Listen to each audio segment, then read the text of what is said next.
Father loses everything and goes into the forest with the kids. But what they find there changes their lives. Marcus Bennett never imagined that at 47 he'd be carrying 2 old suitcases and leading his children into the middle of nowhere. The businessman who once ran a successful construction company in New York now faced the bitter reality of complete bankruptcy, betrayed by his own partner who embezzled all the company's money. It was on a cold July morning that he stopped the borrowed old car in front of little 8-year-old Emma Grace and teenage 15-year-old Christopher James. The children looked suspiciously at the dirt road stretching into the woods, leading to the only property still remaining from the family's estate. "Daddy, where are we going to live again?" asked Emma Grace, clutching to her chest the brown teddy bear that had been her inseparable companion since she was little.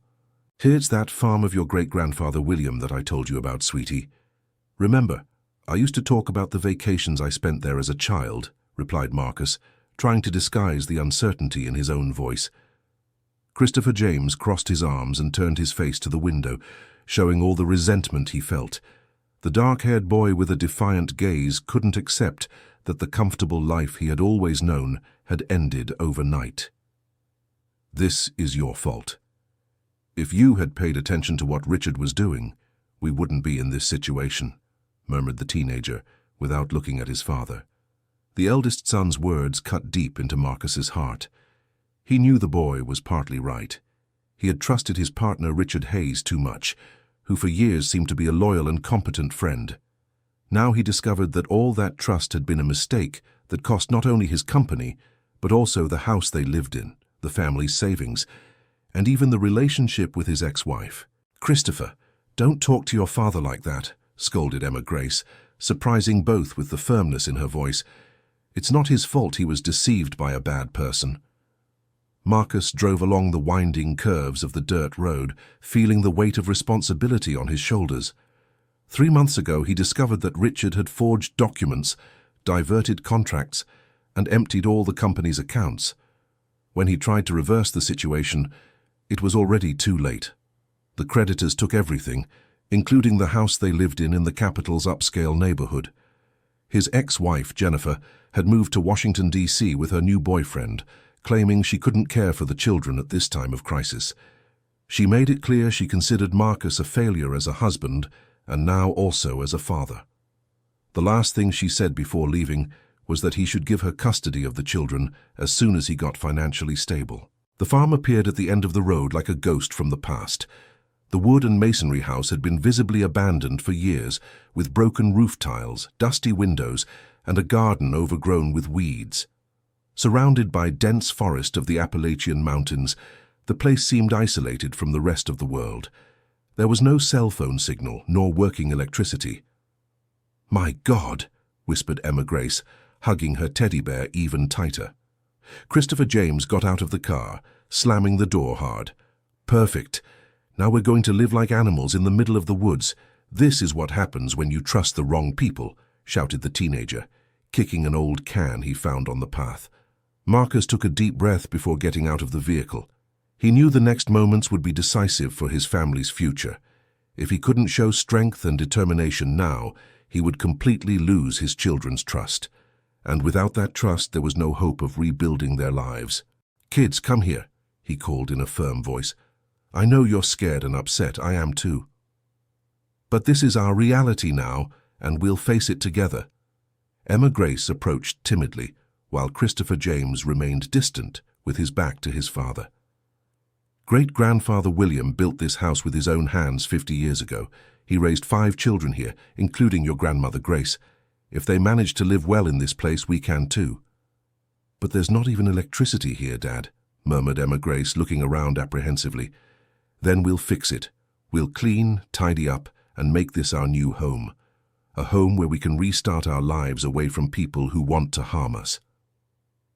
Marcus opened the main door of the house, which creaked loudly on its rusty hinges. The interior was covered in dust and cobwebs, but the structure seemed solid. There were old furniture covered by sheets and a wood-burning stove in the center of the rustic kitchen. Christopher James finally approached, but kept a closed expression.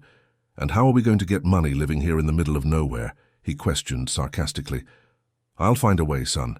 Your great-grandfather always said this land had potential. Maybe we can plant something, raise some animals, or find another means of livelihood. Plant? Raise animals? Dad, you've never even watered a potted plant in your life, the teenager retorted. It was true. Marcus had spent his entire adult life working in offices, dealing with contracts and construction projects. His soft hands had never known the hard work of the countryside, but now he would need to learn quickly if he wanted to give his children a decent future. Then it's time to learn, he simply replied. The first days were harder than any nightmare Marcus could imagine. Without electricity, they depended on kerosene lamps to light the nights. Water came from an artesian well that required great effort to unclog. The wood-burning stove demanded skills he didn't possess, resulting in several burned or undercooked meals. Emma Grace tried to help as best she could, sweeping the rooms and organizing the few belongings they had brought. She spoke little, but Marcus noticed the girl was trying hard not to show how much she missed their previous life. In the first nights, he heard her crying softly in the room she shared with her brother. Christopher James, on the other hand, did not hide his resentment. The boy refused to participate in household chores and spent most of his time walking in the woods or sitting silently on the porch. When he spoke, it was only to criticize his father's decisions or compare their current situation to the comfortable life they had before. "My friends from school must think we're dead," he said one morning, uninterestedly stirring the oatmeal that constituted breakfast. "In 2 weeks, I'll go to town to sort out the documentation for the rural school here in the area. You'll both continue studying normally," explained Marcus. "Rural school?" Christopher stood up abruptly. "Dad, I was in my sophomore year at one of the best private schools in New York. Now I'm going to study at some little country school with a bunch of hicks."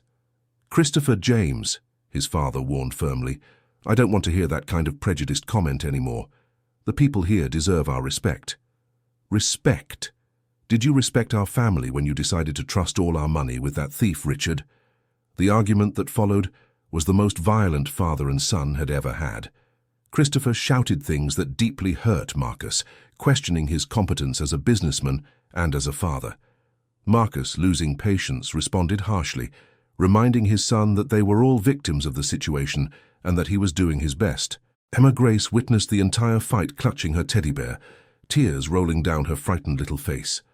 When he realized his little sister was crying, Christopher stormed out of the house, slamming the door, and disappeared into the woods. "I'm sorry, Princess," said Marcus, kneeling to be at his daughter's eye level. "Your dad and your brother shouldn't have fought in front of you." "Daddy, is Christopher going to leave us all alone?" asked Emma Grace with a trembling voice. His daughter's simple question made Marcus realize he was failing as a father precisely when his children needed him most. He was so consumed by his own anguish and the pressure of solving the practical problems of their new life that he had forgotten to care for the children's emotional well-being. "No, sweetheart, Christopher is upset right now, but he won't abandon us. We're a family, and families stick together through hard times. Even when they fight really bad." "Even when they fight really bad," he confirmed, kissing the girl's forehead. Christopher only returned at dusk, covered in dirt with scratches on his arms. He didn't want to explain where he had been, but Marcus sensed his son had found some place in the woods to unleash his anger. They ate dinner in silence, with only the sound of crickets and wind through the trees. It was Emma Grace who broke the silence. "Christopher, I found something today you might be interested in." The teenager looked up from his plate for the first time in hours. "What?" "There's like a workshop out back behind the house. It's full of old tools and some rusty machines. I remembered you liked tinkering with mechanics before. All of this happened." Christopher had indeed shown an interest in mechanics when he was younger, even taking a weekend technical course. Marcus remembered how excited his son would get, fixing the neighbors' broken bikes or helping his dad change the car's oil. "I can take a look tomorrow," the boy murmured, without showing much enthusiasm. "That would be good," agreed Marcus. "Maybe we can fix some things around the house with those tools." Dear listener, if you're enjoying the story, please take a moment to like and especially subscribe to the channel. It really helps us who are just starting out. Now continuing. The makeshift workshop at the back of the property really sparked Christopher's interest. Even if reluctant, the teenager spent the next morning exploring the tools left by his great-grandfather William. There were screwdrivers, hammers, pliers, and even a small vise fixed to a solid wood workbench. "Some of these tools are still in good shape," commented Christopher, testing the function of an old hand drill. "Your great-grandfather was always very careful with his things," Marcus recalled. "Your grandmother Grace used to say he could fix anything that was broken. So why did he leave this place?" "He didn't exactly leave. He lived here until he was 83. After he died, your grandmother preferred to move to the city to be near her children. The property's been closed up ever since." Christopher found a box with small engine parts and several tools specific to automotive mechanics. His eyes lit up with an interest Marcus hadn't seen in months. "Dad, do you think there's any old vehicle stored here that I could try to fix?" "Let's look together." They spent the afternoon exploring the surroundings of the house and found a shed half hidden by vegetation. Inside was an old motorcycle, a model from the 70s, completely rusted but seemingly complete. "Wow, it's a Honda CB450, exclaimed Christopher, momentarily forgetting his resentment. Great-grandpa had good taste. "Do you think you can get it running again?" "It'll be a lot of work, but maybe. I need to get some new parts, oil, fuel." "Where are we going to get the money for that?" Marcus wondered aloud. "I don't know yet, but we can try." It was the first time in weeks that Christopher had shown enthusiasm for anything. Marcus decided he would do whatever it took to get the necessary resources, even if it meant selling some of the few valuable items he still owned. Emma Grace, who had accompanied the pair to the shed, approached the motorcycle with curiosity. "She's beautiful. When you get her fixed, will you take me for a ride?" "If our father allows it," replied Christopher, looking at Marcus with a question in his eyes. "Of course. But first you have to learn to ride properly and always wear a helmet." For the first time since they had arrived at the farm, the family shared a moment of hope. Perhaps it really was possible to rebuild their lives in that isolated place. In the following days, Marcus established a routine that included household chores in the morning, exploring the property in the afternoon, and planning for the future at night. He began making lists of what they needed to buy, repair, and learn. The priority was getting electricity and improving the water system. He also needed to resolve the issue of the children's schooling and find a way to generate income. The savings left after the bankruptcy wouldn't last more than 2 months. One morning, while Christopher tinkered with the motorcycle and Emma Grace played on the porch, Marcus decided to explore a part of the property he didn't know yet. Following a barely perceptible trail through the woods, he came to a clearing where there were ruins of old structures. It seemed to have been some kind of large crop or garden with remains of greenhouses and primitive irrigation systems. In the center of the area, he found a stone building that could have been a storage shed or even a small house. Intrigued, Marcus began clearing the area around the ruins. Under the vegetation that had grown for years, he found identification plates with names of plants he didn't know. Some were in Latin, others in Portuguese, but all seemed to refer to medicinal species. When he returned home in the late afternoon, he took one of the plates to show his children. "Look what I found," he said, placing the plate on the kitchen table. Christopher stopped cleaning the motorcycle parts to examine the find. "Passiflora incarnata, wild passion flower, calming and sedative properties," he read aloud. "Did our great-grandfather grow medicine?" "It seems so. I found a whole area that must have been some kind of natural laboratory." Emma Grace approached and ran her finger over the letters engraved on the plate. "Daddy, does this mean great-grandpa was like a plant doctor?" "Could be, honey. I'll try to find out more about this." That night, Marcus went through the few documents and old photographs he had brought from the house in New York, looking for clues about his grandfather William's activities on the farm. He found some letters exchanged with people from other cities and vague references to special orders and natural treatments. One letter in particular caught his attention. It was from a lady in Aspen, dated 15 years ago, thanking him for the arthritis remedy that had worked better than anything prescribed by the city doctors. "It seems your great-grandfather had knowledge we've lost," he murmured to himself. The next morning, Marcus woke the children earlier than usual. "We're going on an expedition. I want you to help me explore the entire property and map everything we find." "An expedition?" Emma Grace jumped out of bed excitedly. "Like the explorers on TV?" Exactly. We are explorers discovering the secrets of our new land. Even Christopher showed interest in the idea. They prepared simple snacks and spent the entire day walking the property, noting down everything interesting they found. Besides the area of the medicinal ruins, they discovered a small pond with clean water, several native fruit trees, and even a natural spring. "This property is bigger than I imagined," commented Marcus, consulting the makeshift map they were creating. "And it has a lot of cool things," added Emma Grace, who had collected colorful rocks and flowers during the walk. "Dad, look at this," called Christopher, pointing to something half buried near the spring. It was a small but heavy wooden box, partially covered by damp earth. Marcus picked it up carefully and shook it gently. Something solid was moving inside. "It must have been here at least 20 years, he observed, examining the dried-out wood. "Shall we open it?" asked Emma Grace, curious. "At home. First, I need to make sure we won't ruin what's inside." The way back was filled with speculation about the contents of the mysterious box. Christopher suggested it could be buried treasure.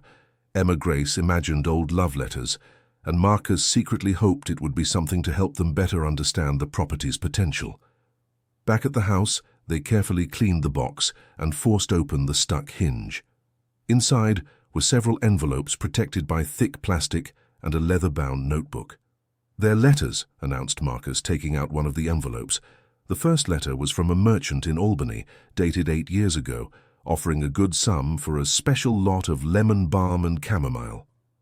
Other letters mentioned orders for different medicinal plants and even consultations on cultivating rare species.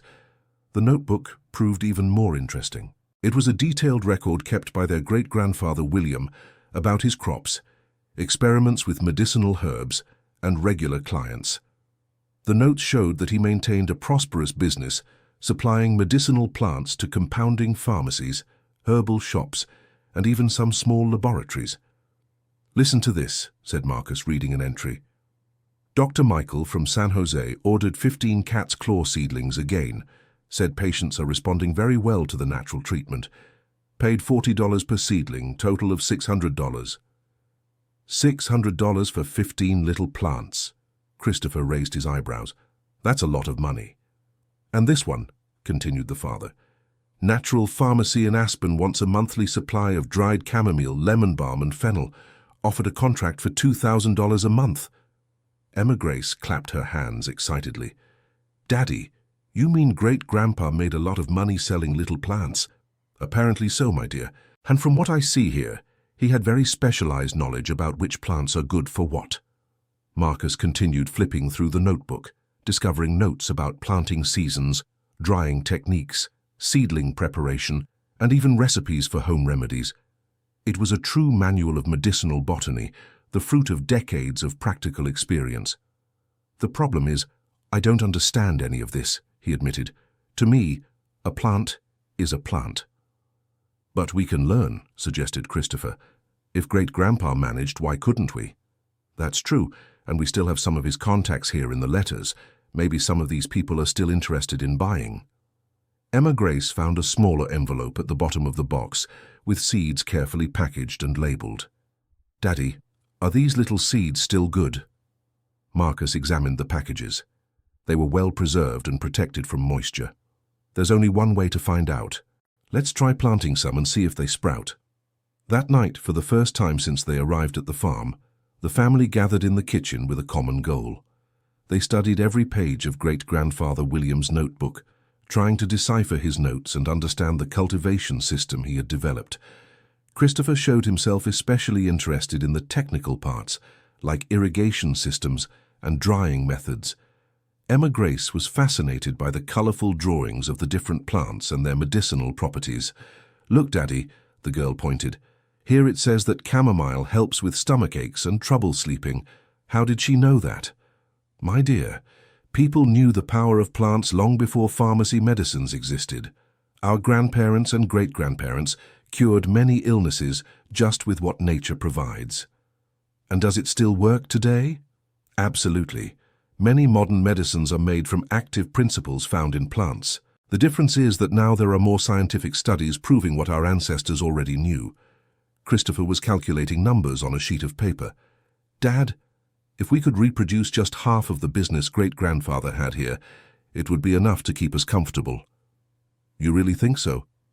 "Based on the calculations I made from the prices he noted down, we could make at least $3,000 a month, and that was 8 years ago. Nowadays, with the appreciation of natural products, it should be much more."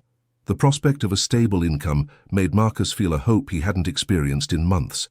For the first time since the bankruptcy, he saw a concrete path to rebuild the family's life. "Then it's decided," he declared. "We're going to learn to be medicinal plant growers."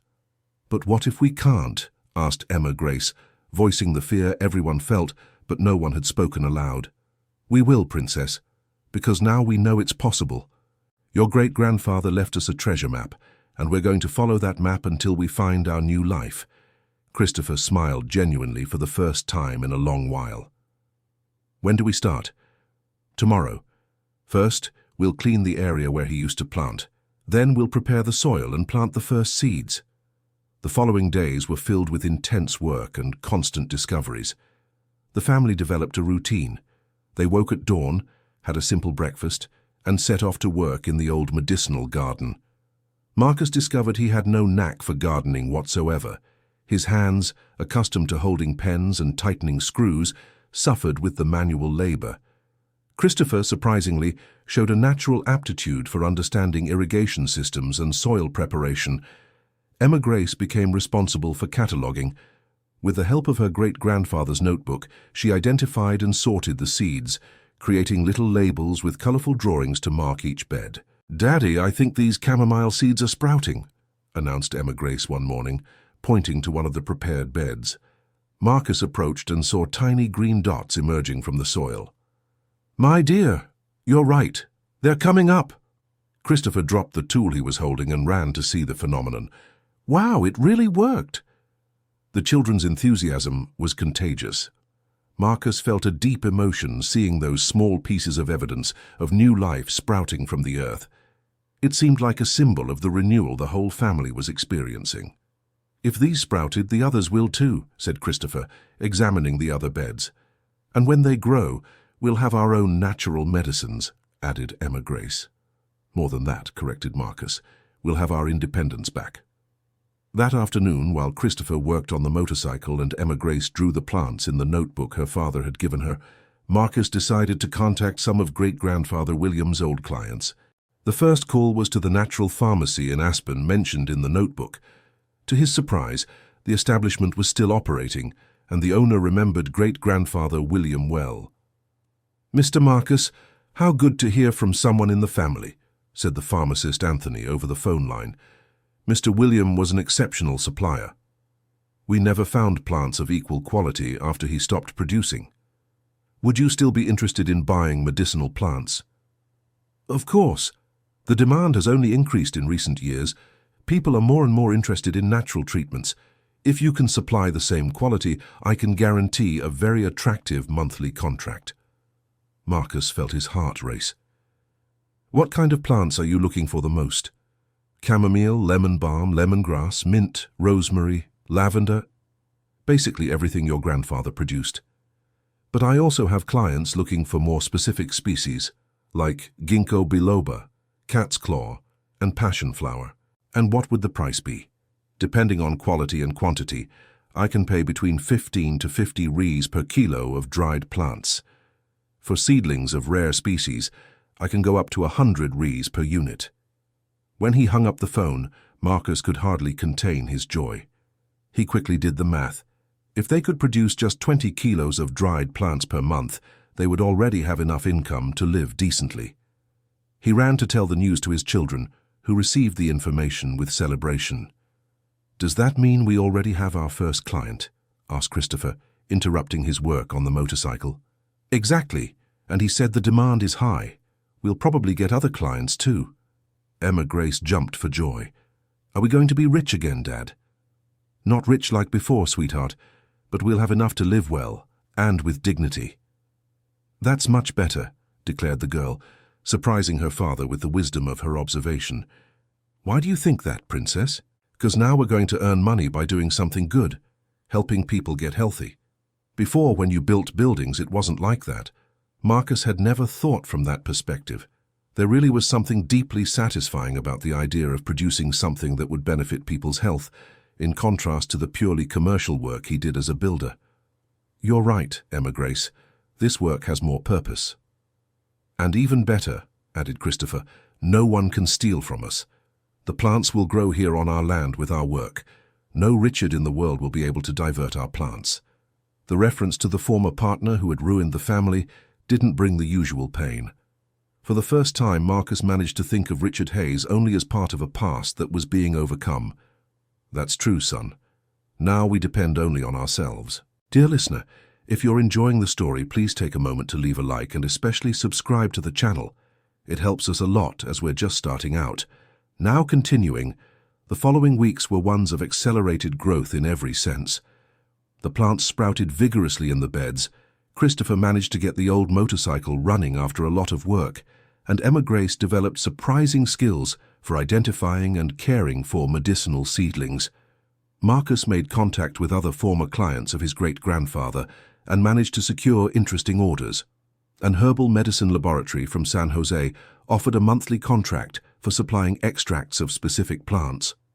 A chain of natural product stores showed interest in ornamental seedlings with aromatic properties. Dad, we're going to need to expand the plantation, observed Christopher, calculating the total demand from interested clients. We really are. I'll mark the land for new beds tomorrow. Or, I can help prepare the soil with the motorcycle, offered the teenager, proud of having restored the old vehicle. Pedro's transformation was remarkable. The boy who had arrived at the farm full of anger and resentment now worked with enthusiasm, showing initiative and responsibility. His mechanical skills proved essential for repairing and adapting equipment needed for cultivation. Emma Grace also grew in responsibilities. The girl created her own plant cataloging system with colorful drawings and notes about each species' development. Her notebook became a valuable complement to her great-grandfather William's notes. Daddy, the chamomile in bed 3 is ready for the first harvest, announced Emma Grace one morning, consulting her notes. Are you sure? Yes. Great-grandfather wrote that chamomile is ready when the flowers are fully open with firm white petals. These are exactly like that. Marcus followed his daughter to the indicated bed and confirmed she was right. The chamomile flowers were perfect for harvesting. How did you learn to identify it so well? I observe every day and compare with the pictures in the notebook. Each plant has its own way of growing and its right time to harvest. The harvesting process proved more labor-intensive than Marcus had imagined. They had to cut the flowers one by one at the exact moment of maturity and then dry them in a well-ventilated area protected from direct light. Christopher built an improvised dryer using wood from the property and screens they bought in town. The system worked perfectly, producing dried chamomile of commercial quality. Our first official harvest, declared Marcus, contemplating the bags of dried chamomile ready for sale. How many pounds did we get? Asked Christopher. About 5.5 pounds. Anthony's pharmacy pays $10 per pound, so that's $55 for the first sale. $55 for little plants that grew from the earth right here at home. Emma Grace shook her head, impressed. It's like magic. It's not magic, sweetheart. It's work, knowledge, and patience, the best combination there is. The first delivery to the natural pharmacy was a historic moment for the family. Marcus made sure to take the children along to meet the pharmacist Anthony in person and better understand the market they were entering. Excellent quality, praised Anthony, examining the dried chamomile. It has the characteristic aroma and perfect color. Your customers will love it. Do you think we can gradually increase production? Without a doubt. I have a waiting list of customers looking for quality natural products. If you maintain this standard, I can order whatever you can produce. Christopher asked several technical questions about storing and transporting the dried plants. Emma Grace was fascinated by the pharmacy's jars and packaging, asking about the different medicinal uses of each product. You have a promising future in this business, commented Anthony. It's rare to find producers who combine technical knowledge with family dedication. On the way back home, the family celebrated their first official sale as rural producers. Dad, how long until we can sell enough to live just from this? Asked Christopher. If we continue at this pace, in 3 months, we should have regular production enough to cover our basic expenses. In 6 months, we can think about home improvements and better equipment. And school, Emma Grace reminded them. You haven't forgotten we need to study, right? Of course not, Princess. Next week I'll sort out your enrollment at the rural school. It's only 15 minutes by motorcycle from here. Motorcycle? Christopher perked up. You mean I'll get to use the CB 450 to go to school? As long as you wear a helmet and drive responsibly, yes. The teenager's enthusiasm was evident. The prospect of arriving at the new school on a classic motorcycle he had restored himself made all the difference in his attitude about the change in school environment. Back at the farm, they found a surprise. An unfamiliar car parked in front of the house. A well-dressed man in a dark suit and tie was waiting on the porch. Good afternoon, the visitor greeted, rising cordially. Are you Marcus Bennett? Yes, I am. How can I help you? My name is Dr. David Patterson. I'm an attorney representing some creditors from your former company. I need to speak with you about pending matters. Marcus's heart raced. For a moment, he feared they had come to take the farm too, the last property remaining from the family inheritance. Kids, go inside, he said softly to Christopher and Emma Grace. Don't worry, Mr. Marcus, reassured Dr. David. I'm not here to cause trouble. In fact, I have some news that might interest you. What kind of news? May I come in? The conversation is a bit lengthy. Marcus led the attorney into the simple living room of the house, offering water and apologizing for the modest surroundings. Mr. Marcus, there have been important developments in the case of your former company. We've managed to trace a considerable portion of the money embezzled by your ex-partner, Richard Hayes. How so? He made some mistakes in laundering the money. He used accounts in relatives' names that were already under investigation for other reasons. The Federal Bureau of Investigation managed to freeze approximately $2,300,000 in accounts linked to him. Marcus sat down heavily in the chair, trying to process the information. And what does that mean for me? It means a substantial part of the losses caused to the creditors can be recovered. Since you are also a victim of his crimes, you are entitled to a portion of that recovery. How much? It's still being calculated by the experts, but preliminarily we're talking about something between $400,000 to $600,000 allocated to you. Marcus was speechless. That amount represented not only the possibility of settling all outstanding debts, but also of seriously investing in the medicinal plant business they were developing. When would that be released? The legal process will still take a few months, but there's a good chance of a partial release in 90 days. I came here personally because I need your cooperation to provide documents and testimonies that help strengthen the case against Richard. Of course, Doctor. I insist on helping in whatever is necessary. Excellent. There's one more thing. Richard tried to transfer ownership of some assets to third parties, including an apartment and a vehicle that legally still belong to the company. If we can reverse these fraudulent transfers, the recovery amount could be even greater. After the attorney left, Marcus called the children to share the extraordinary news. Dad, does that mean we're going to get our money back? Asked Christopher, incredulous. At least part of it. But this doesn't change our plans here. Even if we recover the money, we're going to continue with the medicinal plantation. Why? Wondered Emma Grace. Because we've discovered something more valuable than money here. We've discovered a way to work together, to produce something useful, to live in harmony with nature. And because if we manage to rebuild our lives from scratch, we'll never again depend only on money saved in the bank, added Christopher, showing a maturity that surprised his father. Exactly, son. The money will give us security and the possibility to invest in improvements, but our true wealth is the knowledge we're acquiring and the unity we've built here. Emma Grace hugged her teddy bear and smiled. I like our life here more than the life we had before. Here we're together all the time and we do important things. How so, Princess? Before you would leave early for work and come back late.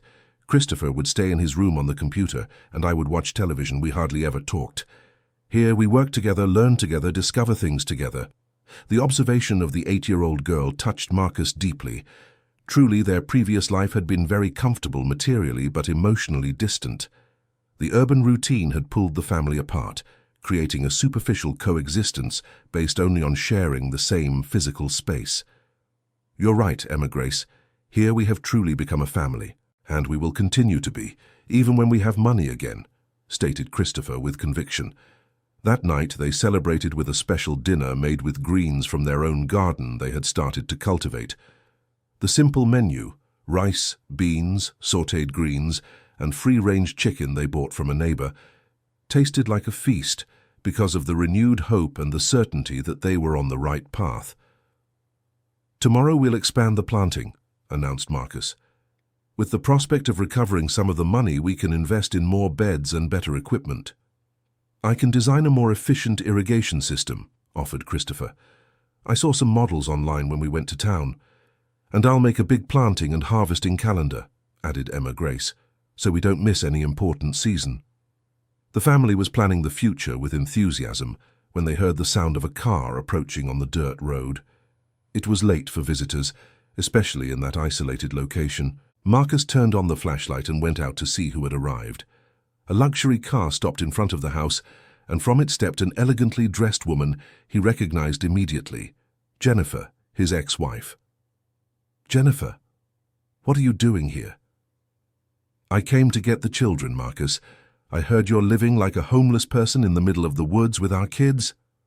"Who told you that?" "Richard called me today, said you've completely lost your mind and are exposing our children to inhumane conditions."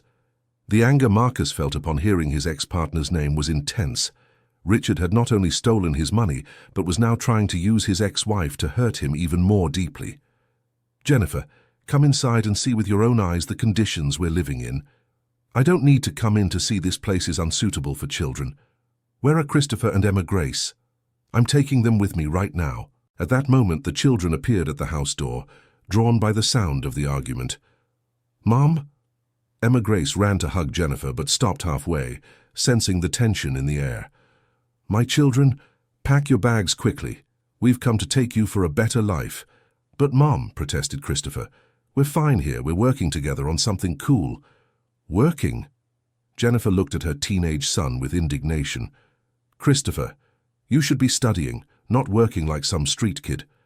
"I am studying. I'm learning things I never imagined in school. And the work here isn't an obligation. It's our choice." "Emma Grace, sweetie, get your toys. In Washington, D.C., you'll have a beautiful room, a private school, and all the comforts you deserve." The girl looked at her mother, then at her father, clearly torn between her love for both and the confusion of the situation. "Mom, can I stay just a little longer? There are some little plants I planted and I want to see them grow." "Little plants?" Jennifer turned to Marcus with accusation in her eyes. "You've turned our daughter into a farm worker at 8 years old.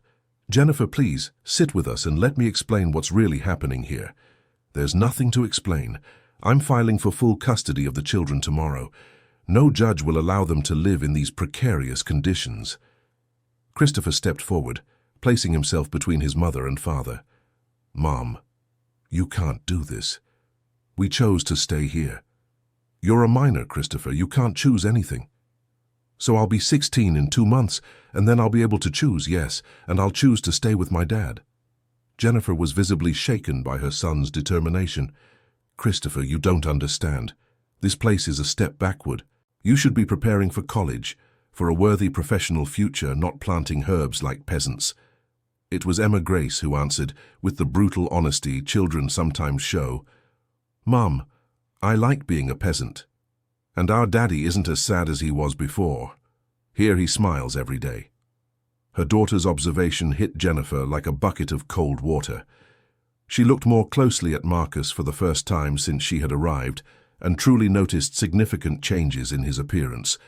The exhausted and defeated man she had known in recent months had given way to someone leaner, with muscles defined by physical work. The hunched posture of defeat had been replaced by an upright stance of recovered dignity, and truly there was something different in his eyes, a peace she hadn't seen in years. "Marcus, you really seem different." "I am different, Jennifer. Here I found purpose again, Not just to make money, but to live meaningfully together with our children. But what about their education, their professional future? Their education continues. They're enrolled in the local rural school, which has an excellent reputation. And as for their professional future, they're learning entrepreneurship, sustainable farming, teamwork, and responsibility in a way no traditional school could teach. Jennifer looked around, noticing for the first time details she had ignored in her first impression. The house, though simple, was clean and organized. There were flowers in the porch planters, a well-kept garden, and an atmosphere that conveyed warmth. "Can I see the children's rooms?" "Of course." Emma Grace eagerly led her mother to show the room she shared with Christopher. Jennifer expected to find poor conditions, but instead found a simple yet comfortable space. The beds were made, there were curtains on the windows, and improvised shelves with organized books and toys. "Mom, look at my plant notebook," said Emma Grace, proudly showing her illustrated notes. "I draw every little plant we grow and write down when it grows, when to harvest it, and what it's for." Jennifer flipped through the notebook, impressed by the quality of the drawings and the precision of the notes. "You did all this by yourself?" "Dad and Christopher helped me, but I do most of it myself. I'm learning a lot about medicinal plants. Did you know chamomile helps you sleep and lemon balm calms your stomach?" Christopher showed his mother the restored motorcycle and explained the entire vehicle recovery process, demonstrating mechanical knowledge Jennifer didn't know he possessed. "Mom, here I learned practical things that will serve me for my whole life. At the school in New York, I just memorized formulas to pass tests and forgot everything afterward." "But Christopher, you were one of the best in your class." "I was, but I wasn't learning how to live. I was just fulfilling academic obligations without real meaning." When they returned to the living room, Jennifer seemed more confused than angry. "Marcus, I need to understand one thing. How are you supporting yourselves?" Marcus explained the medicinal plants project in detail, showed his great-grandfather William's notebook, the first sales made, and the contacts established with interested clients. "In 3 months, we should have enough regular income to live decently, and there's a concrete possibility of recovering some of the money embezzled by Richard through legal action." "Richard said you were completely bankrupt and living like a beggar."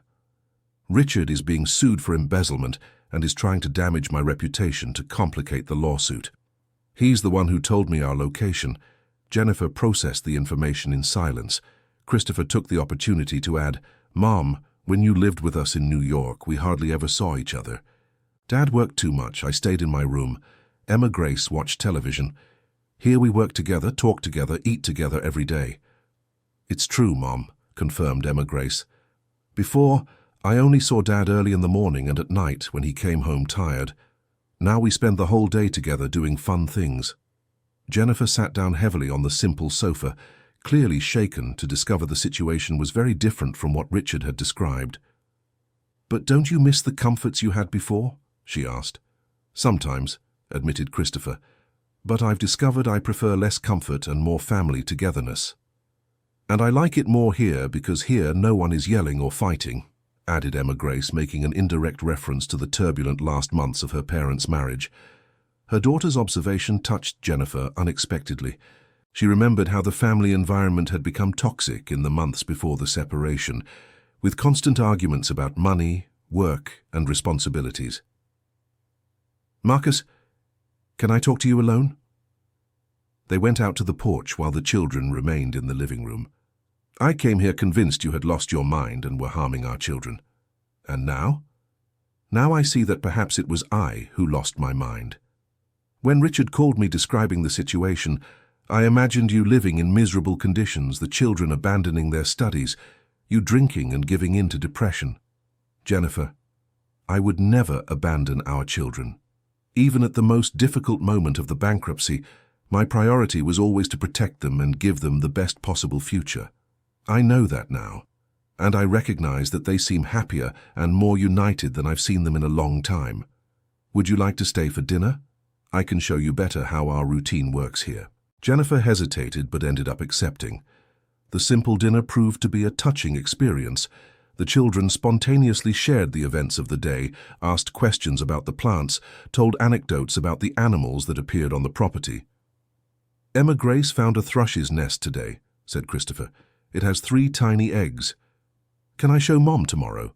asked Emma Grace. "Tomorrow?" Jennifer was surprised. "Stay the night, Mom. There's a spare room here, and in the morning you can see how beautiful it is here when the sun rises." Marcus offered to prepare the guest room, but Jennifer initially resisted. "I had a hotel reservation in the city." "Mom, please," insisted Emma Grace. "It's been so long since we've all slept in the same house." Her daughter's plea overcame Jennifer's resistance. She called the hotel to cancel the reservation and decided to spend the night at the farm. Dear listener, if you're enjoying the story, please take a moment to like and especially subscribe to the channel. It helps us a lot as we're just starting out. Now continuing. The morning brought surprising revelations for Jennifer. She woke to the sound of birds and found it more invigorating than any electric alarm clock. In the kitchen, she found the whole family already awake, preparing breakfast with natural products from the property. "Good morning, Mom." Emma Grace ran to hug her. "Dad made homemade bread and we have honey from Mr. Joseph's bees, our neighbor." The simple but tasty breakfast was served on the porch, overlooking the medicinal herb beds that were beginning to show the first results of the family's work. "It really is beautiful here," admitted Jennifer, contemplating the green mountain landscape. "Mom, do you want to see our crops?" Invited Christopher. They took a complete tour of the property, showing every garden bed, explaining the irrigation system that Christopher had developed, the plant dryer they had built, and the expansion plans. "You did all this yourselves?" asked Jennifer, impressed. "With help from our great-grandfather William's notebook," explained Emma Grace. "He knew everything about medicinal plants." Jennifer spent the rest of the morning observing the family's dynamic. She saw how Christopher had taken on responsibilities beyond his years, how Emma Grace demonstrated surprising knowledge of botany, and how Marcus had found a balance between paternal authority and partnership with his children. "Marcus, can I speak with you again?" They walked to the small pond they had discovered on the property. "I need to make some confessions," said Jennifer, sitting on a smooth stone by the water's edge. "Go ahead." "First, you were right about Richard. I always suspected he wasn't trustworthy, but I never warned you because I thought it was just feminine jealousy." "Jennifer, let me finish. Second, I abandoned you at the most difficult time because I was afraid of facing financial hardship. I grew up in a very poor family and swore I would never go through that again. When the company went bankrupt, my first impulse was to run. I understand. Third, I'm seeing now that in the last years of our marriage, I was more concerned with the lifestyle we maintained than with our family's real happiness." Marcus listened in silence, realizing Jennifer was going through a deep and painful reflection. "And fourth, these 2 days here have made me realize that our children are more mature, responsible, and happy than I've seen them in a long time. You've achieved something I couldn't anymore, making this a real family. Jennifer, you are their mother. You will always be important in the children's lives. I know. But I also know it would be selfish of me to take them away from here now. They found something precious here with you. What are you saying?" "I'm saying I'm dropping the custody request. The children should stay with you." Marcus was surprised by his ex-wife's decision. "But you can visit them whenever you want, and when they grow up, if they want to spend time with you in Washington, D.C., I won't stop them." "Thank you, Jennifer. That means a lot to me. Actually, I'm thinking about something else too." "What?" "I'm questioning whether I shouldn't reconsider my own life. The work in Washington, D.C. is stressing me out a lot. The new relationship isn't working as I'd hoped." "Are you saying—" "I don't know yet. But perhaps I could spend some weekends here, get to know this project of yours better, maybe even help with the administrative and commercial side." The possibility of a family reconciliation left Marcus simultaneously hopeful and cautious. "Jennifer, it would be wonderful to have your collaboration, but only if it's a genuine decision of yours, not an emotional impulse." "I understand. I'll go back to Washington, D.C., finish some professional and personal commitments, and think it over calmly. If I decide to try a reconciliation, I'll come back with a clear mind about what I want." And what about the children? They stay here, but I want them to know they can call me whenever they want, and that, regardless of what happens between us adults, I love them very much. Jennifer gathered Christopher and Emma Grace to say goodbye. The conversation was emotional, with promises of frequent calls and regular visits. "Mom, are you really going to try to come back here?" asked Emma Grace. "Maybe, my daughter.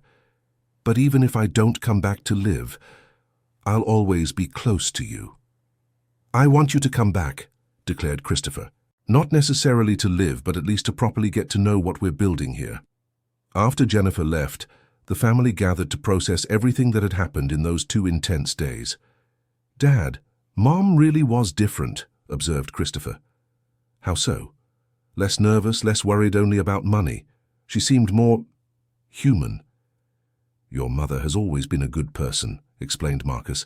"Sometimes life's pressures make us forget what really matters." "If she comes back, will you get married again?" asked Emma Grace directly. "I don't know, Princess. First, she needs to be sure of what she wants. Then, we would need to talk a lot and rebuild the trust between us. Marriage isn't just living in the same house." "But if you two understand each other again, I would be very happy," the girl confessed. "Me too," added Christopher, "but only if it's for real. I don't want any more fights and arguments like before. If there is a reconciliation, it will be based on a new foundation, mutual respect, common goals, and true love. Otherwise, it's better we maintain a good relationship as separated parents." The following days saw accelerated progress in all the family's projects. The medicinal plantation was growing vigorously, customer orders were increasing weekly, and the 3 had developed an efficient routine that combined work, study, and leisure time. Christopher perfected his mechanical skills by fixing neighbors' farming equipment in exchange for favors or small amounts of money. Emma Grace developed such knowledge about medicinal plants that neighbors began seeking her out for advice on cultivating herbs on their properties. Marcus discovered he had a natural business sense that adapted well to the natural products market. He managed to establish partnerships with 5 compounding pharmacies, 3 natural product stores, and 2 herbal medicine laboratories. "Dad, calculating our current production and confirmed orders, we'll have an income of almost $5,000 monthly in 2 months, announced Christopher, who had become the informal financial manager of the family business. $5,000? Emma Grace's eyes widened. That's a lot of money. It's a good and honest income, daughter, the fruit of our joint work. And with the money that might come back from the lawsuit against Richard, we can invest in professional equipment and increase production even more, added Christopher. At that moment, they heard the sound of a motorcycle approaching. It was unusual to receive visitors in the afternoon, especially on a motorcycle. A man of about 60, wearing simple rural workers' clothes, stopped in front of the house and removed his helmet. "Good afternoon," he greeted cordially. "Are you the grandson of William Santos?" "Yes, I am," replied Marcus, approaching. "My name is Marcus." "Great. I'm Anthony Miller. I live on a property about 3 miles from here. I heard you've resumed your Mr. Williams medicinal herb plantation." "Exactly. How can I help you?" "Actually, I came to propose a partnership. I have a large property, but I've been working alone since my wife died 3 years ago. My children all went to the city and want nothing to do with rural life." Christopher and Emma Grace approached, curious about the neighbor's proposal. "What kind of partnership do you have in mind?" "Look, Mr. William and I were friends for 40 years. He taught me a lot about medicinal plants, but I never had the complete knowledge he possessed. If you're willing, I can allocate part of my land to expand your plantation. And in return, I want to properly learn the system you use and have a share in the profits from the production on my land. That way you can grow faster, and I have extra income for my retirement." Anthony Miller's proposal arrived at the perfect moment. The family was just discussing the need for more land to meet the growing customer demand. "Mr. Anthony, may I see your property to assess the soil and water conditions?" "Of course, you can come with me right now if you'd like." Christopher started the restored motorcycle. Emma Grace got on the back with her father, and they followed Anthony to his neighboring property. Anthony's land was truly impressive. 15 hectares of fertile soil with 2 water springs, good sun exposure, and easy access. His house was simple but comfortable, surrounded by a well-kept orchard. "Mr. Anthony, this land is perfect for our project," observed Marcus after inspecting different areas. "You can use as many hectares as you need. For me, it's better to see the land producing something useful than to leave it all overgrown." Christopher did quick mental calculations. "Dad, with this size we can multiply our production by 10 in 6 months. And serve many more customers," added Emma Grace excitedly. "How about this? We start with 2 hectares on your property, Mr. Anthony. If it works, we expand gradually. The profits from production in this area are split 50-50 between us." "Sounds fair," agreed the neighbor. "And you'll teach me everything about the cultivation?" "Of course. In fact, your general knowledge about farming will help us a lot too." They spent the rest of the afternoon planning the new phase of the family venture. Anthony proved to be an experienced and wise man with valuable knowledge about climate, soil, and agricultural techniques that perfectly complemented what the family had learned about medicinal plants. "Mr. William always said this valley had the potential to become the region's largest producer of medicinal plants," commented Anthony. "I think you're fulfilling his dream." "What was he like, Mr. Anthony?" asked Emma Grace. "I never got to meet my great-grandfather." "He was a very wise man, young lady. He knew secrets about plants that he learned from the oldest indigenous people in the region. He said every plant has its personality and needs to be treated with respect." "Plant personality?" Christopher found it strange. "Yes, son. Some are more sensitive to water, others like more sun. Some prefer to grow alone, others like to be in a group. Your great-grandfather understood that instinctively." Anthony's stories about great-grandfather William revealed aspects of the grandfather's personality that Marcus didn't know. The man wasn't just an experienced farmer, but a true folk healer who had helped many people in the region with his knowledge of medicinal plants. "Did he ever teach this knowledge to anyone else?" asked Marcus. "He tried to teach his children, but none were interested. They all wanted to go to the big city. He only left that notebook you found and some other papers I probably have stored at home." "Other papers?" "Recipes, formulas, even correspondence with university researchers. If you want, I can look for them and bring them to you." The possibility of more information about great-grandfather William's work excited the whole family. Each new discovery opened possibilities to learn more advanced techniques and develop higher-quality products. Back at the farm, they found another visitor waiting. Dr. David Patterson, the lawyer, had returned with news about the lawsuit against Richard. "Mr. Marcus, I have excellent news," he announced with a broad smile. "We managed to freeze more assets linked to your former partner. The total recovery for you is now estimated at $800,000. $800,000? Marcus could hardly believe it. "Yes. And there is a possibility of an emergency release of $300,000 in 15 days, due to proof that you need the funds for family support." Christopher and Emma Grace listened to the conversation with wide eyes. "Dad, with that money, we can make huge investments in the plantation," exclaimed Christopher. "We can buy professional equipment, build modern greenhouses, hire specialized help," Marcus dreamed aloud.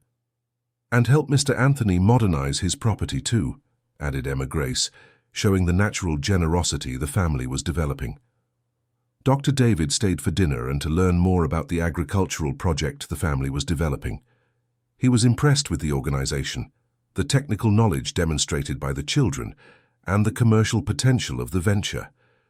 "Mr. Marcus, may I make a professional suggestion?" "Of course. With the resources that will be released and the growth you are planning, it would be interesting to formalize an agricultural company. This would facilitate contracts with larger clients and allow specific tax benefits for rural producers." "How does that work?" "I can help you establish a family business. Christopher and Emma Grace would be junior partners, which would also help with future succession planning." The idea of turning the family project into an official company marked a new phase in the evolution of the enterprise. It was the recognition that they had surpassed the survival phase and were entering a phase of structured growth. That night, the family held a formal meeting to plan the next steps. "First decision, do we accept the partnership with Mr. Anthony?" asked Marcus. Yes, answered Christopher and Emma Grace in unison. Second decision, do we formalize our agricultural company? Also yes, agreed Christopher. But I want Emma Grace to be an official partner too, even though she's a minor. Obviously, said Emma Grace, we are a team. Third decision, what will be the name of our company? They discussed several options. Bennett Medicinal Plants, Valley Herbs, William Bennett and Sons. It was Emma Grace who suggested the name that won unanimous approval. How about Family Roots? Because it all started with the roots our great-grandfather planted here, and now we are continuing that tradition as a family. Perfect, approved Marcus. Family Roots, Medicinal Plants, will be the name of our company.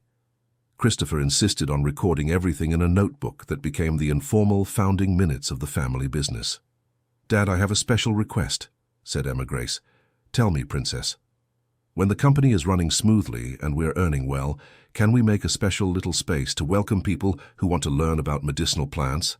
What do you mean? Like some classes, some courses to teach what we've learned. That way other families can also have a good life planting natural remedies. The 8-year-old girl's suggestion was surprising for its maturity and social vision. She had naturally thought of sharing the knowledge gained to benefit other people. Emma Grace, that's a brilliant idea, praised Christopher. We could create a training center for medicinal agriculture. And we could welcome families who have gone through hardships like ours, added Marcus, seeing the social potential of the project.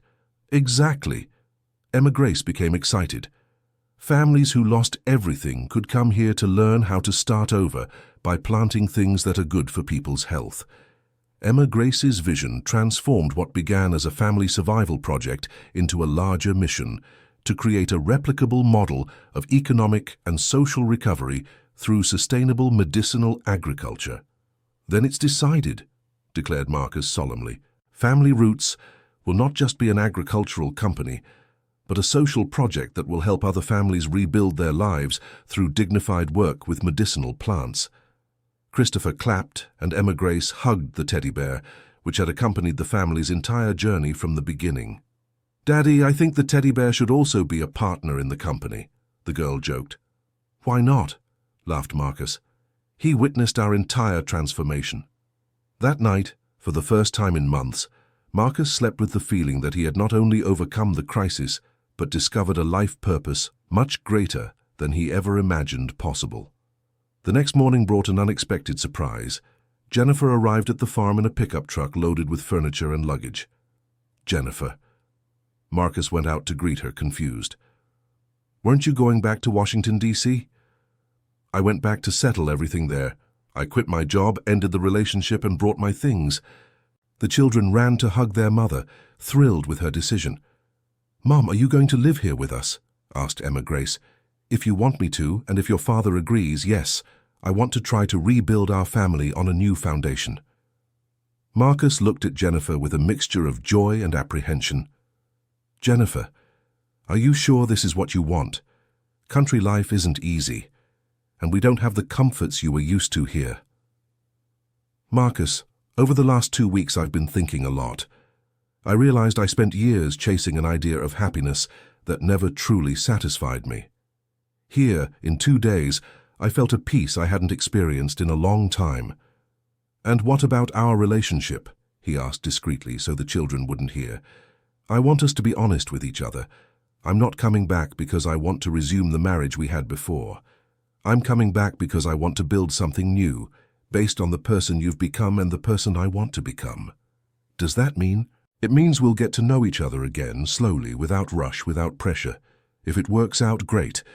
If it doesn't, at least we tried the right way this time. Jennifer's honesty about her expectations reassured Marcus. It was a solid foundation to rebuild any kind of relationship. Welcome back then, he said, offering his hand to help her unload the luggage. Thank you, and congratulations on the company you all created. I heard about the Family Roots project from the children on the phone yesterday. Do you approve? I approve and I want to help. I brought some office equipment and proposals for business partnerships I can develop for you. The family reunification happened naturally and harmoniously.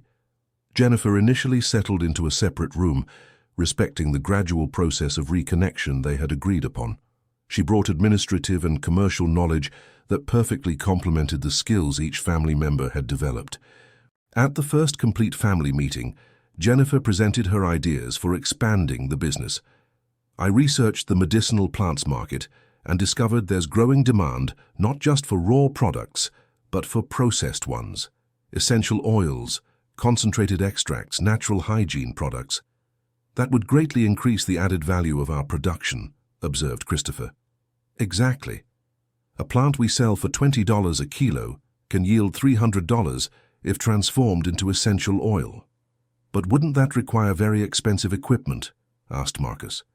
Initially, yes, but with the resources that will be released from the legal process, it would be a viable investment. Emma Grace raised her hand as if she were in school. Can I ask a question? Of course, honey. If we make these more expensive products, will ordinary people still be able to buy natural remedies? The girl's question touched on a crucial point. Jennifer smiled, noticing her daughter's social sensitivity. Emma Grace, we can work with two lines: basic products with affordable prices for everyone, and premium products for those who can pay more. The profits from the premium products help keep the basic ones inexpensive. So everyone can have access to natural remedies, the girl celebrated. Exactly. That's what's called a social business model. Jennifer's integration into the project brought new energy and possibilities for growth that the family hadn't considered. She managed to establish contacts with major pharmacy chains, university laboratories interested in research, and even with rural producer cooperatives from other states. 3 weeks after Jennifer's return, the family received the call that would definitively change the course of their lives. Dr. David informed them that the first 300,000 reais from the legal process had been released. Mr. Marcus, the money will be available in your account tomorrow morning. The news was met with controlled celebration. The family had learned to value gradual and sustainable achievements as opposed to the get-rich-quick mentality that had contributed to the previous crisis. Dad, now we can make all the investments we planned, said Christopher, consulting the detailed lists they had prepared. Let's take it easy, Marcus pondered. First, we'll pay off all outstanding debts. Second, we'll create a 6-month emergency fund. Only then will we invest in expansion. That's the wisest decision, Jennifer agreed. This way we ensure we'll never face financial difficulties again, even if something unexpected happens. Emma Grace, who was drawing in a new notebook, looked up. Daddy, can I give an opinion? Always, Princess. I think we should use some of the money to help Mr. Anthony improve his house. He's our partner and lives alone in a kind of sad house. The girl's suggestion was unanimously approved. Solidarity had become a fundamental value in the new family philosophy. Emma Grace, you have a huge heart, praised Jennifer, kissing her daughter's forehead. I learned from Daddy and Christopher. They taught me that when we help others, everyone becomes happier. The following months were of extraordinary growth in all dimensions. The Family Roots Company expanded rapidly, but in a planned and sustainable way. The partnership with Anthony Miller flourished, transforming him from a lonely neighbor into a prosperous partner and honorary member of the extended family. The property turned into a true center of excellence for medicinal plants. Modern greenhouses were built, automated irrigation systems were installed, and a simple laboratory for basic extract processing was set up. Christopher developed into a natural-born young entrepreneur, taking responsibility for the technical and logistical aspects of the business. Emma Grace became an expert in medicinal botany, surprising even professionals in the field with her detailed knowledge of the properties and cultivation of different species. Jennifer found her calling by developing the commercial area and strategic partnerships of the company. Her talent for negotiation and her administrative experience were key to establishing solid contracts with important clients. Marcus took on the role of general coordinator and visionary of the project, always keeping the focus on the social aspect of the company and ensuring that growth did not compromise the family values that had guided the entire journey. The first major achievement came 6 months after the release of the legal funds. Family Roots received an exclusive supply contract with a national compounding pharmacy chain, guaranteeing a monthly income of 15,000 reais from this client alone. 15,000 reais a month, celebrated Christopher, doing calculations on the computer they had bought. "That's 5 times more than we need to live well." "What do we do with the surplus?" asked Jennifer. "We'll realize Emma Grace's dream," Marcus replied. "We'll create the training center for other families." "Really, Daddy?" Emma Grace jumped for joy. "Really, Princess. I've already spoken with Mr. Anthony, and he has granted 2 more hectares for us to build a complete training center." The social project of the training center became a reality 1 year after the family arrived at the farm. The first training class received 15 families from different regions of the country, all facing economic difficulties similar to those the Bennetts had faced. During 2 intensive weeks, these families learned techniques for cultivating medicinal plants, basic processing, marketing, and managing small rural businesses. Family Roots provided initial seeds, continued technical guidance, and even guaranteed the purchase of the first harvest. "Daddy, look how many families we've already helped to start over," said Emma Grace, showing a mural with photos of all the families that had gone through the training center. 43 families in 6 classes, counted Christopher, and most are already able to support themselves with the medicinal crops. The best part is that each family that manages to get established helps others in their region, added Jennifer. "We're creating a national network of family producers." The growth of the partner producer network allowed Family Roots to transform from a producer into the coordinator of a national medicinal plants cooperative. The Bennett's Company became a reference in organization, quality, and social responsibility.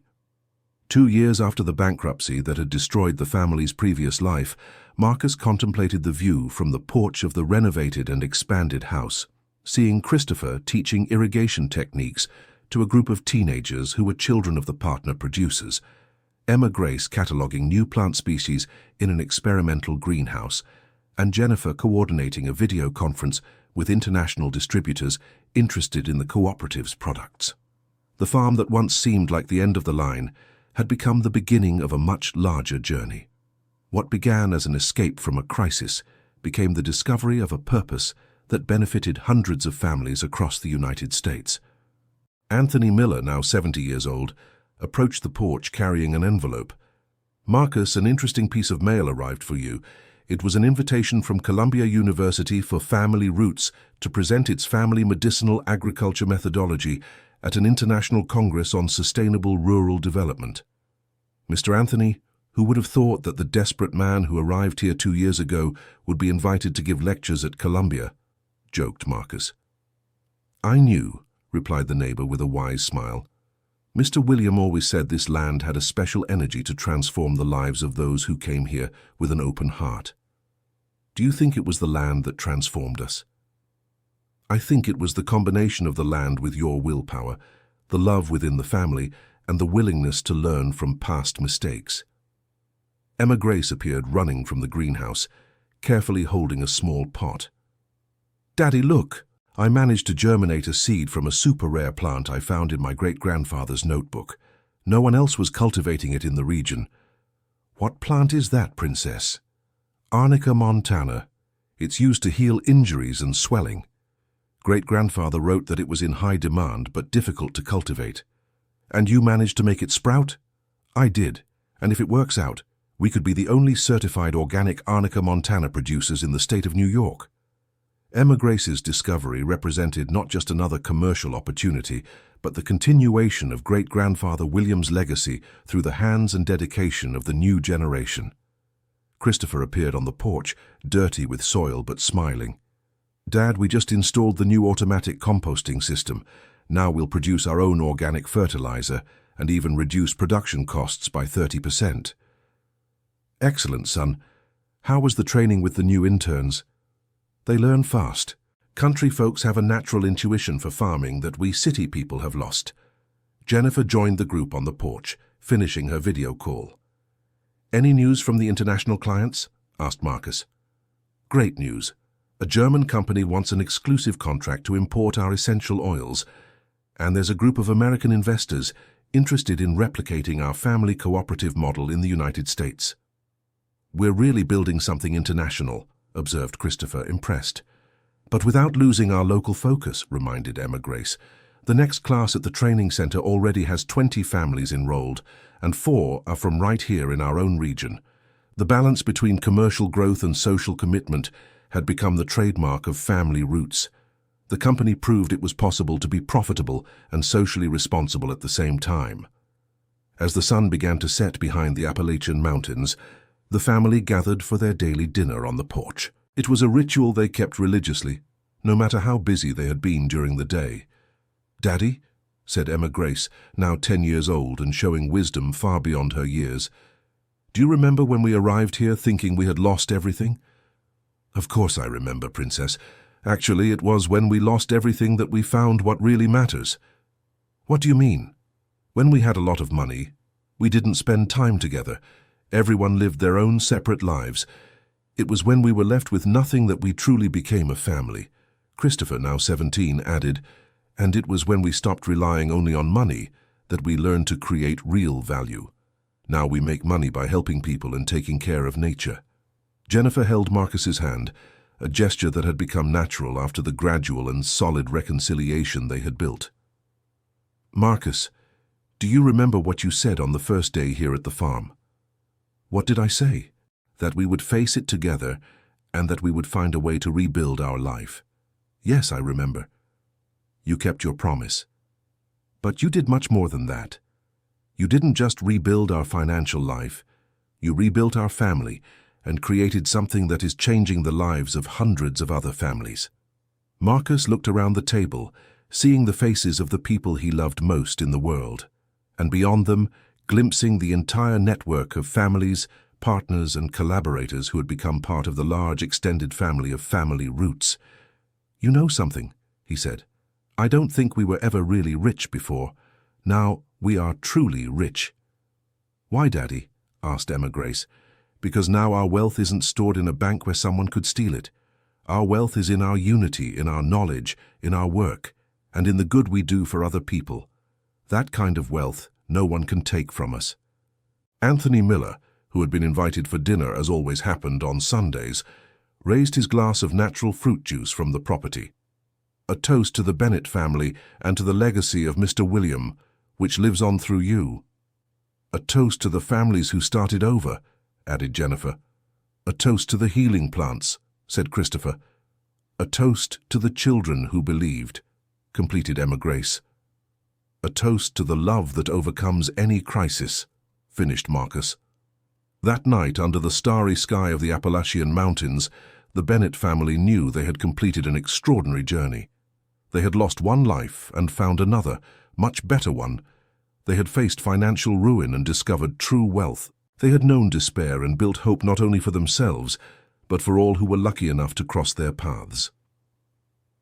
Emma Grace's teddy bear, a silent witness to the entire transformation, rested on a porch armchair, watching over a family that had learned life's most precious treasures are not found in safes or banks, but in the bonds we forge, the work we accomplish, and the good we leave in the world. And in the distant mountains, the medicinal plants swayed gently in the night breeze, carrying with them the scent of healing, renewal, and the hope that is always reborn when courageous people decide to turn their tears into seeds for a better future. End of story. Now tell us what you thought of this story and where you're watching from. If you have something to share with us, leave a sincere comment. Do you believe Marcus made the right decision in taking the children to the farm?